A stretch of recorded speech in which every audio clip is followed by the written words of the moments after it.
हमारी संस्कृति, हमारी पहचान। यज्ञ, योग, आयुर्वेद सदा रहे हमारे साथ। भारत के प्राचीन ग्रंथों एवं आधुनिक विज्ञान का दिव्य संगम, यज्ञ महिमा।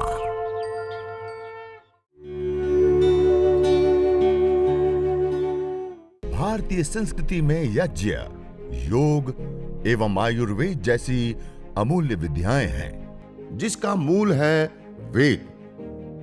इतिहास की ओर दृष्टि डालें तो भगवान राम, भगवान कृष्ण से लेकर राजा महाराजाओं, ग्रामवासियों व अरण्यवासी ऋषियों की कुटियों तक नित्य व नैमित्तिक यज्ञों का प्रचलन देखने को मिलता है। तो मैं आपको बता रहा था कि हम यज्ञ करते हैं, हवन करते हैं, अग्निहोत्र करते हैं, तो उसकी हवन सामग्री हमें कैसे बनानी है।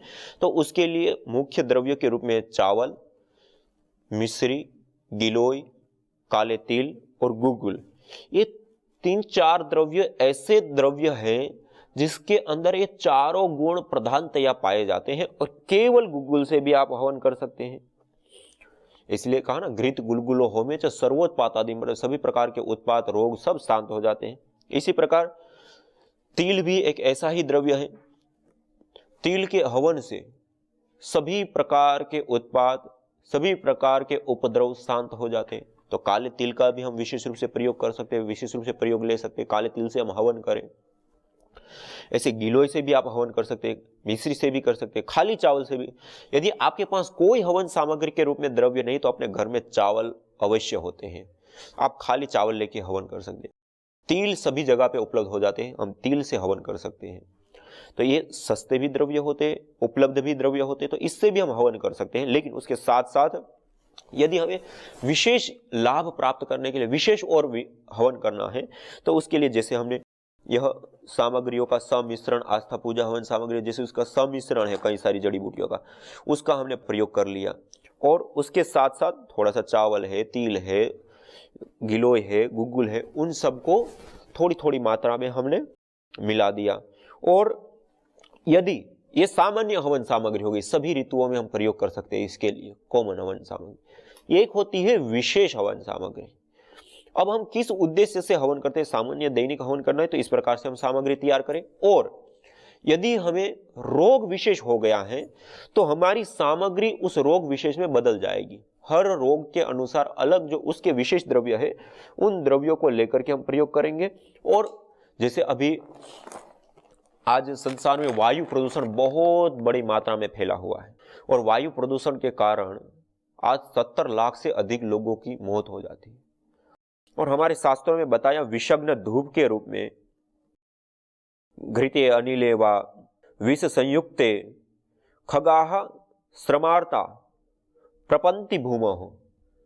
जब यह सामान्य वायुमंडल है वह जब प्रदूषित हो जाता है, विषैला हो जाता है, तो उसमें उड़ने वाले जो पंछी हैं उस विषैली हवा के कारण अस्वस्थ होकर के गिर पड़ते हैं भूमि के ऊपर। और लोगों को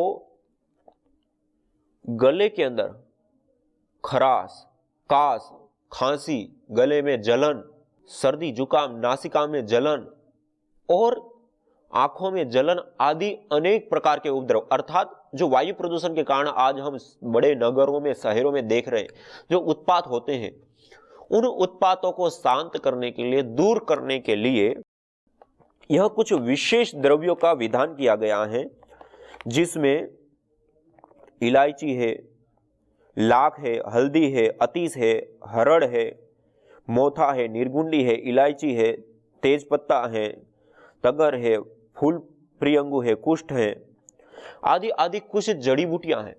इन जड़ी बूटियों से आहुति देने पर वह द्रव्य जब वेपोराइट होता है, गैस फॉर्म में धूम्र के रूप में आता है, तो उससे जो यह वायु की विषाक्तता है, वायु जो दूषित हो गई है, वह भी शांत हो जाती है, ठीक हो जाती है। तो यह विषग्न धूप नाम से सुश्रुत संहिता के अंदर विशेष रूप से इसका वर्णन आता है।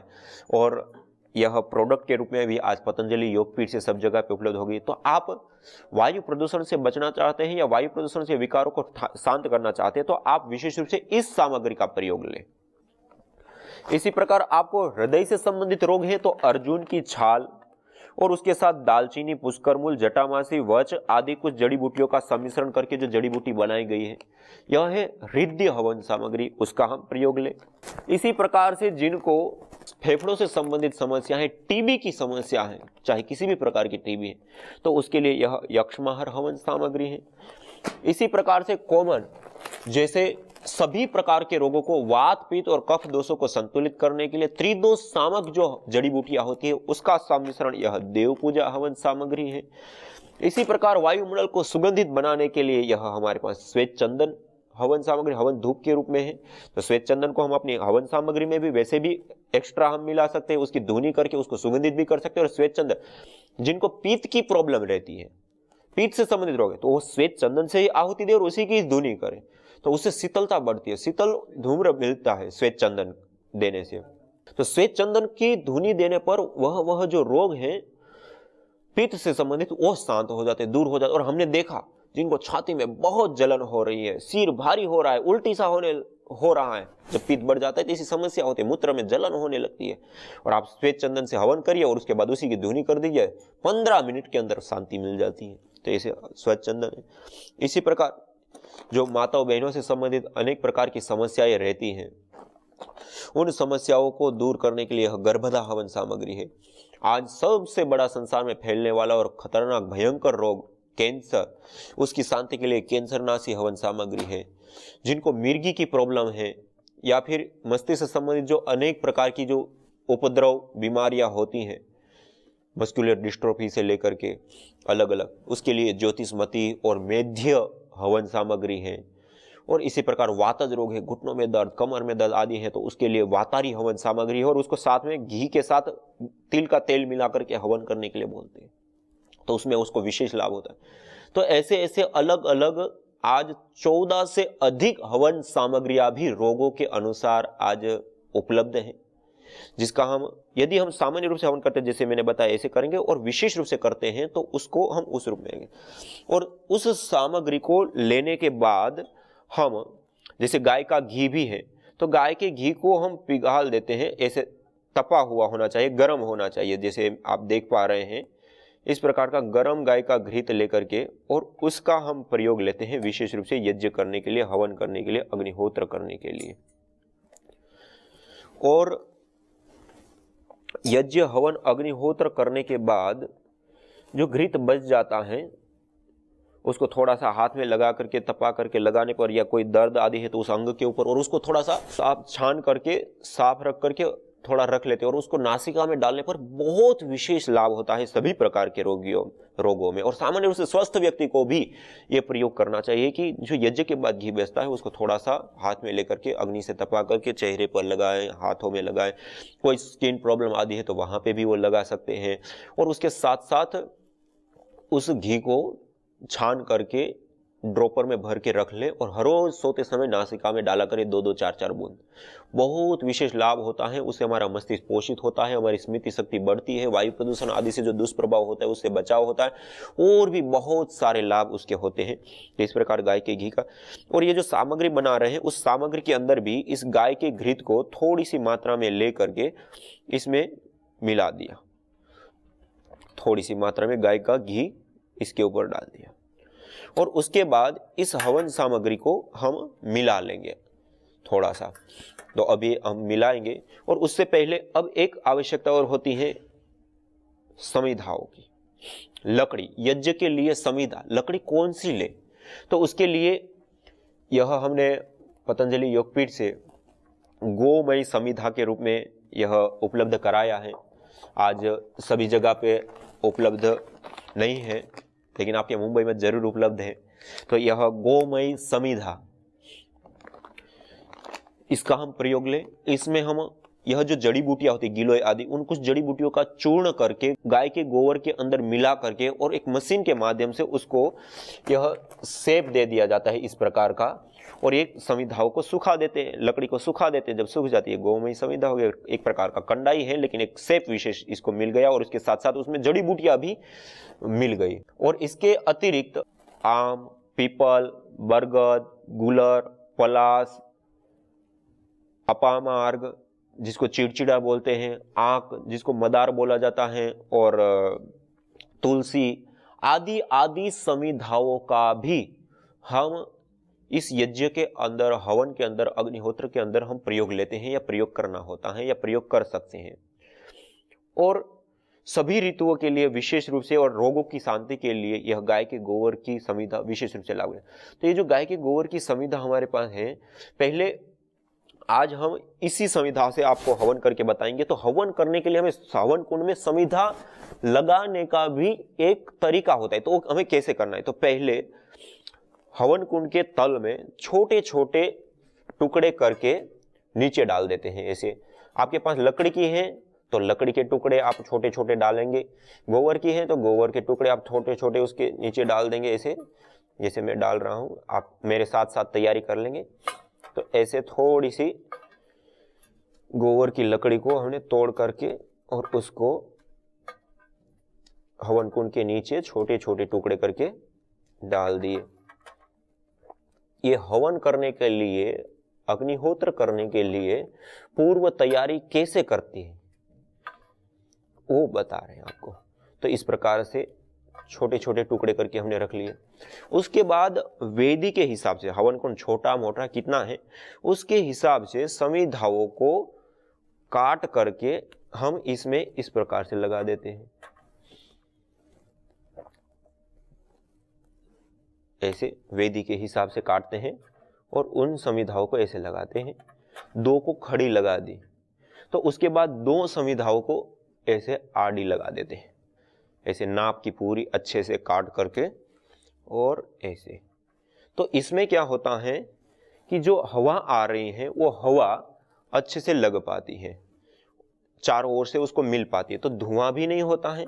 ऐसे पूरा 4 4 8 अंगुल की जो समिधा होती है उसके अनुसार काट ले। ये 8 अंगुल की समिधा कही जाती है। ये 8 अंगुल की समिधा हो गई हमारी। सामान्य रूप से जो समिधा धान के लिए हम विशेष रूप से प्रयोग करेंगे, तो 3 समिधाएं हमें चाहिए 8 8 अंगुल की, जो हम समिधा धान के लिए प्रयोग करें। तो उसको 3 समिधाओं को हमने अलग रख दिया। पहले नाप की काट ली, व्यवस्थित कर लिया और उसको साइड में रख लिया। दूसरा बाती चाहिए, रुई चाहिए हमें। तो उस रुई को, ये पतंजलि योगपीठ से भी रुई उपलब्ध है, बाकी कहीं से भी हम ले सकते हैं। और इस रुई में एक बाती लोग सामान्य रूप से ऐसे ही लगा देते। तो दीपक में क्या होता है कि वो नीचे गिर जाती है, तो उसको क्या कहते हैं, नीचे से इसे पकड़ करके थोड़ा सा उसको ऐसे खींच लेते हैं। और ऐसे खींचने के बाद इसको दीपक के अंदर ऐसे खड़ा लगा देते हैं, ऐसे दबा देते हैं, खड़ा लगा देते हैं। और उसके ऊपर हम थोड़ा सा गाय का घी डाल देते हैं। ये हमारा दीपक तैयार हो गया। ऐसे तैयार कर देते हैं। और ये जो वेदी हमने तैयार की है उसके अंदर भी थोड़ी सी रुई लेकर के थोड़ा उसको फैला देते हैं और उसको वेदी के मध्य में, बीच में थोड़ा सा इसे रख दीजिए। और उसके बाद ये जो गाय का घृत है हमारे पास, उस गाय के घृत को थोड़ा सा उस बाती के ऊपर, जो रुई हमने रखी उसके ऊपर, और जो छोटे छोटे टुकड़े रखे हैं उसके ऊपर आप सिंचित कर दीजिए। ये हम प्रतिदिन यज्ञ करते हैं तो हमारा अभ्यास हो जाता है और 2 मिनट में हो जाता है। और ये इस प्रकार से करने पर हम जो अग्नाधान करेंगे वो अच्छे से हो जाता है और अच्छे से अग्नि प्रदीप्त हो जाती है। ऐसे थोड़ा सा जो ये समिधाएं हैं, हम पहली बार कर रहे हैं, तो ये जो समिधाएं हमने लगाई उसके ऊपर भी हल्का सा आप घी डालना चाहो 1-2 चम्मच डाल सकते, वैसे आवश्यकता पड़ती नहीं है। लेकिन हम पहली बार कर रहे हैं, अग्निदान अच्छे से हो पाए नहीं हो पाए, तो आप आज पहली बार कर रहे हैं तो आप डाल भी सकते हैं। ऐसे थोड़ा सा घी डाल दिया तो उससे वो अच्छे से प्रदीप्त हो जाता है। और जो हमने 3 समिधाओं का हम आधान करेंगे, उन समिधाओं को तीनों को हम गाय के घृत से सिंचित करके हम पहले ही रख लेते हैं। वैसे तो साथ साथ में भी कर सकते हैं, लेकिन हम पहले से ही हमें इस प्रकार से गाय के घृत से सिंचित करके और 3 समिधाओं को रख लेना है। और जो हम यज्ञ करते हैं, हवन करते हैं, उसमें यह तीन समिधाएं, तीन लोकों का प्रतीक होता है, भूलोक, द्युलोक और अंतरिक्ष लोक।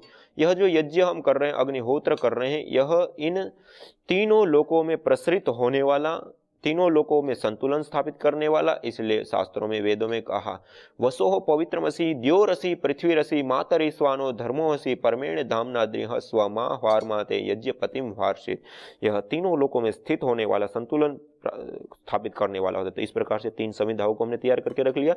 और जब हम अग्न्याधान करेंगे तो उस समय उस अग्नि को विशेष रूप से प्रदीप्त करने के लिए एक छोटा सा टुकड़ा ले लिया और उस टुकड़े को भी हम अच्छे से गाय के घी से सिंचित करके रख लेंगे। जब हम अग्न्याधान करेंगे, हम कपूर जला करके जब वेदी के मध्य में रखेंगे, उसके बाद हम अगले मंत्र के माध्यम से जब अग्नि को विशेष रूप से प्रदीप्त करने के लिए मंत्र का उच्चारण कर रहे होते हैं, तब इसको हम रखेंगे। तो उसको भी हम तैयार करके रख लिए। ये हमारी समिधा की हो गई पूरी तैयारी कि हमें यज्ञ करते समय, हवन करते समय समिधा जो हमें चाहिए उसकी पूरी तैयारी हो गई, सामग्री की हमारी पूरी तैयारी हो गई। और इससे अतिरिक्त हम जब यज्ञ वेदी पर बैठते हैं तो एक विशेष ध्यान रखना होता है, वह होता है दिशा का ध्यान। देखिए, यह यज्ञ वेदी है, मैं अभी पश्चिम दिशा में बैठा हूं पूर्वाभिमुख होकर के, और यह वेदी का पूर्व भाग है। और जो यजमान होता है, अर्थात जो घृत की आहुति दे रहा है, जो व्यक्ति घृत की आहुति देगा, वह पूर्वाभिमुख होकर, अर्थात सूर्य की ओर अपना मुख करके पश्चिम दिशा की ओर बैठता है। ये पहला एक व्यक्ति को बैठने का मैं मुख्य बात बता रहा हूं। ये मुख्य व्यक्ति बैठे, और इससे अतिरिक्त जो घर के अन्य जो परिजन हैं या अतिथि लोग हैं, उनको अन्य दिशा में हम बिठाएंगे, चारों दिशाओं में, अन्य दिशाओं में। लेकिन जो घृत की आहुति देगा वो सूर्य की ओर अपनी दृष्टि, सूर्य की ओर अपना मुख, अर्थात पूर्व दिशा की ओर अपना मुख हो, पूर्वाभिमुख होकर के वो बैठे पश्चिम दिशा में वेदी के। इससे अतिरिक्त बाकी सब लोग चारों दिशाओं में बैठे, और जो पूर्व और उत्तर, यह पूर्व दिशा है, इसकी यह उत्तर दिशा हो गई। पूर्व और उत्तर के बीच में जो कोण आता है उसको बोलते हैं ईशान कोण। और जो हमारा कलश रहेगा, जल रखा हुआ कलश, वो ईशान कोण में रहेगा। और हमने जो दीपक है वो पहले, यह जो कोण है पश्चिम, और यह पश्चिम दिशा है और यह उत्तर दिशा है। पश्चिम और उत्तर के बीच का जो यह कोण होता है उसको कहते हैं वायव्य। पहले हम दीपक को वायव्य कोण पे रखेंगे, जब हम प्रदीप्त करेंगे तब। जब प्रदीप्त कर लेंगे, अग्न्याधान कर लेंगे, उसके बाद उस दीपक को भी हम ईशान कोण पे ही रखेंगे। इसी प्रकार पूर्व दिशा और दक्षिण दिशा के जो मध्य कोण होता है उसको कहते हैं आग्नेय कोण, अर्थात ये वाला जो कोण है उसको कहते हैं आग्नेय कोण। आप सब लोग समझ पा रहे होंगे, मैं पूर्वाभिमुख होकर के बैठा हुआ हूं और उसके आधार पर बैठा हूं, तो आप भी इसी प्रकार से अपने वहां स्थान पे सोचेंगे, विचार करेंगे। तो जो दिशा से संबंधित विशेष रूप से लोगों को कंफ्यूजन होता है समझते, तो उसको आप क्लियर कर पाएंगे और अच्छे से दिशा का ध्यान रख पाएंगे। तो यह होता है आग्नेय कोण। और इसी प्रकार से दक्षिण दिशा और पश्चिम दिशा के बीच में यह जो कोण होता है उसको कहते हैं नैऋत्य कोण। तो यह आग्नेय कोण, नैऋत्य कोण, वायव्य कोण और ईशान कोण, ये चार कोण होते हैं। और पूर्व दिशा, पश्चिम दिशा, उत्तर दिशा और यह दक्षिण दिशा, ये चार दिशाएं होती है। तो इस प्रकार से एक तो बैठने की व्यवस्था होती है, और बड़े याग आदि होते हैं तो उसमें सामान्य रूप से कहते हैं कि पति पत्नी दोनों ही बैठना होता है। लेकिन उसमें दाएं हाथ पर पत्नी बैठती, बाएं हाथ पे यज्ञ में वो बैठते हैं। लेकिन दैनिक अग्निहोत्र में ऐसा कोई विशेष नियम इस प्रकार का कुछ नहीं। आप बच्चे भी बैठ के कर सकते हैं, पिता भी बैठ कर, माता भी, दादा भी, दादी भी, कोई भी व्यक्ति बैठ करके यज्ञ कर सकते हैं। भाई बहन साथ में बैठ करके यज्ञ कर सकते हैं, पति पत्नी साथ में बैठ करके हवन कर सकते हैं, ऐसे कोई भी बैठ करके हवन कर सकते हैं। दैनिक अग्निहोत्र के लिए वो नियम नहीं होते, वो विशेष याग और यज्ञ होते हैं, उसके वो नियम होते हैं। दूसरा, जब हम आहुतियां शुरू करेंगे तो उस आहुतियों में एक आहुति होती है आघारा वाज्य भाग आहुति। आघार मानी धार बनाते हुए, आज्य मानी घीत और आहुति मानी आहुति। तो वह जो आहुति होती है उसमें जो पहली आहुति हम देते हैं वो उत्तर दिशा में जो समिधा है उसके ऊपर पश्चिम से पूर्व की ओर देते हैं। दूसरी जो आहुति है वह आहुति दक्षिण दिशा में स्थित समिधा के ऊपर पश्चिम से पूर्व की ओर देते हैं, और उससे अतिरिक्त दो आहुतियां बीच में देते हैं। इस प्रकार उस समय एक दिशा का हमें विशेष ध्यान रखना होता है। दूसरा, जो हम जल सिंचन करते हैं वेदी के चारों दिशाओं में, तब भी हमें पहले 3 मंत्रों से 3 दिशाओं में हम जल सिंचन करते हैं। पहले पूर्व दिशा की ओर हम पहले मंत्र से जल सिंचन करते हैं आग्नेय कोण से ईशान कोण की ओर। दूसरे मंत्र से जो जल सिंचन करते हैं उसमें हम पश्चिम दिशा की ओर जल सिंचन करते हैं नैऋत्य कोण से वायव्य कोण, अर्थात नैऋत्य से वायव्य। पहले इधर से इधर, फिर इधर से इधर, अर्थात पहला सिंचन आग्नेय से ईशान कोण की ओर, दूसरा जो सिंचन है वह नैऋत्य से वायव्य की ओर, और तीसरा जो जल सिंचन है वो वायव्य से ईशान कोण की ओर उत्तर दिशा में हम तीसरा जल सिंचन करते हैं 3 मंत्रों के माध्यम से। और उसके बाद चौथा मंत्र से जो हम जल सिंचन करते हैं, पूरे मंत्र का उच्चारण करने के बाद हम ईशान कोण से शुरुआत करते हैं। पूर्व दिशा के ईशान कोण से शुरुआत करके आग्नेय कोण होते हुए दक्षिण दिशा से हम नैऋत्य कोण, और पश्चिम दिशा से हम वायव्य कोण होते हुए उत्तर दिशा से हम वापस ईशान कोण पे आकर के फिर वहां हम कलश छोड़ देते हैं। ऐसे वेदी के चारों दिशाओं में जल सिंचन करते हैं।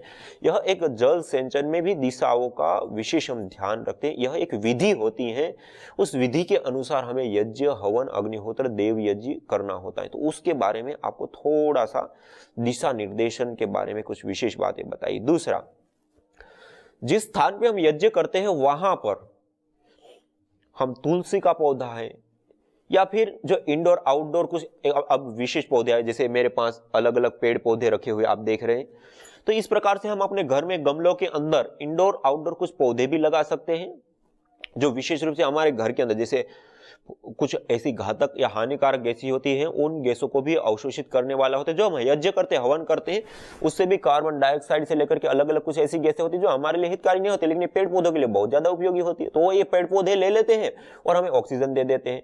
इसलिए प्राचीन काल में जो यज्ञशालाएं बनाई जाती है उसमें विशेष करके अशोक है या फिर केला है और बिल्व है, इस प्रकार के कुछ पेड़ पौधे विशेष रूप से लगाए जाते हैं। और आज भी वो प्रथाएं हैं, लेकिन आज वो विकृत हो चुकी है। आज हम कोई यज्ञ याग आदि करते हैं तो कहीं पे केला लगा है, वहां से काट करके उखाड़ करके ला करके हम यहाँ पे लगा लेते हैं थोड़ी देर और उसको उखाड़ करके फेंक देते हैं। उल्टा हम उस प्रकृति की और हानि करते हैं।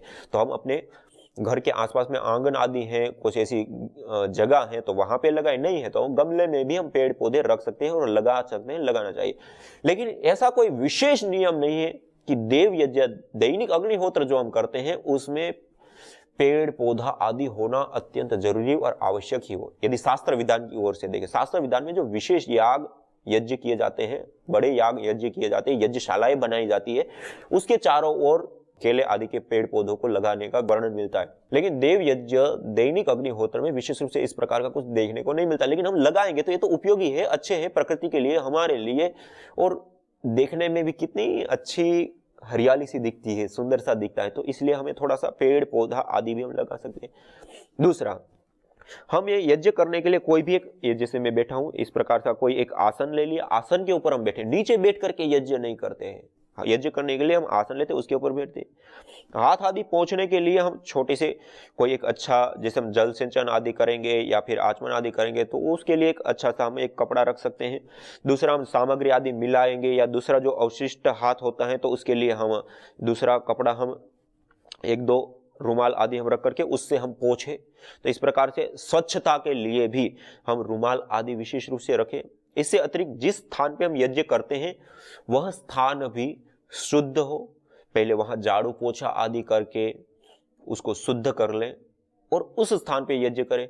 और यज्ञ सामान्य जो बड़े याग आदि किए जाते हैं तो उसको घर के बाहर करते हैं, यज्ञशाला बना करके, और इस प्रकार करते हैं। लेकिन जो देव यज्ञ होता है, अग्निहोत्र होता है या चिकित्सा यज्ञ हम करते हैं, उसको हमें सामान्य रूप से घर के अंदर करना चाहिए या करना होता है। स्वामी दयानंद सरस्वती जी ने भी जो सत्यार्थ प्रकाश में जो बातें बताई है वहां पे यह सामने आती है। वहां पे लिखा है कि यज्ञ को करने पर गर्म वायु ऊपर उठती है और ऊपर उठ करके गर्म वायु, जो घर की अशुद्ध वायु है, वो ऊपर उठ करके जो झरने आदि है या फिर खिड़की आदि है उससे वो बाहर निकल जाती है और बाहर की शुद्ध वायु प्रवेश पाती है। ये जो वर्णन हमें देखने को मिलता है वो कब होगा? जब हम अपने घर के अंदर करेंगे तो वो जो दूषित वायु है वो बाहर निकलेगी, बाहर की वायु ताजी अंदर आएगी, वो मेडिकेटेड होगी, शुद्ध होगी। तो ये जो स्वामी दयानंद सरस्वती जी ने भी जो वर्णन किया है या अन्य शास्त्रों में जो देव यज्ञ, दैनिक अग्निहोत्र का जो विधान हमें मिलता है, वहां विशेष रूप से इन सारी बातों का, इन सारी चीजों का हमें जिक्र या इन सारी चीजों का वर्णन हमें प्राप्त होता है। तो हम यज्ञ जिस स्थान पे करते हो वो शुद्ध हो, पवित्र हो। दूसरा, वह स्थान कैसा हो, अग्निहोत्र करे, चिकित्सा यज्ञ करे तो उनके बेडरूम में, उनके कमरे में, उसको घर के अंदर करना होता है। और इससे अतिरिक्त जब हम यज्ञ के लिए बैठते हैं तो हमारे वस्त्र कैसे हो। आज वर्तमान में लोग जींस के पैंट आदि पहनते हैं, टाइट कपड़े पहनते हैं।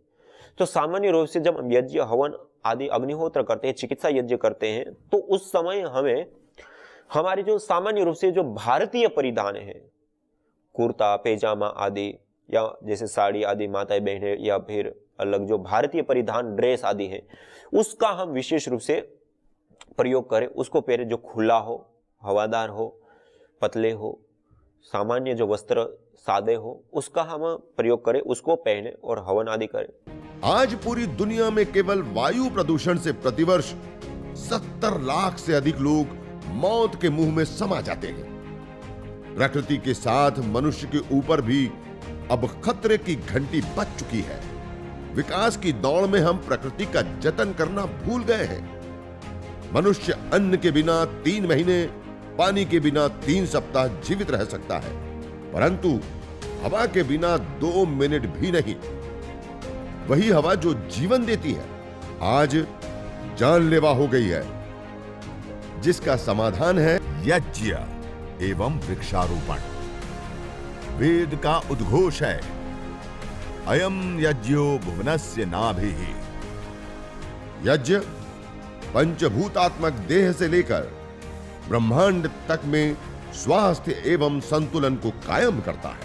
वैज्ञानिक शोध दर्शाते हैं कि यज्ञाग्नि में उत्तम गुणवत्ता युक्त घृत, जड़ी बूटियां एवं समिधा आदि की मंत्रोच्चारण पूर्वक आहुति देने पर वो द्रव्य अत्यंत सूक्ष्म व आरोग्य वर्धक होकर हमें स्वास्थ्य एवं दीर्घायुष्य प्रदान करता है। यज्ञ भारतीय संस्कृति का मूल है। तो आइए हम संकल्प लें, संसार के श्रेष्ठतम कर्म यज्ञ को अपनाएं। पिंड और ब्रह्मांड में संतुलन कायम करने वाले यज्ञ को अपने जीवन का अभिन्न अंग बनाएं एवं प्रकृति मां के प्रति अपने ऋणों को अदा करें। विश्व स्वास्थ्य का एक नारा, यज्ञ से होगा जग उजियारा। भारतीय संस्कृति की अमूल्य विरासत यज्ञ की महिमा को जानने हेतु वैदिक चैनल पर प्रतिदिन प्रातः एवं सायं 11:30 बजे यज्ञ महिमा कार्यक्रम से जुड़ें। विशेष जानकारी हेतु संपर्क करें। मोबाइल 9068565306।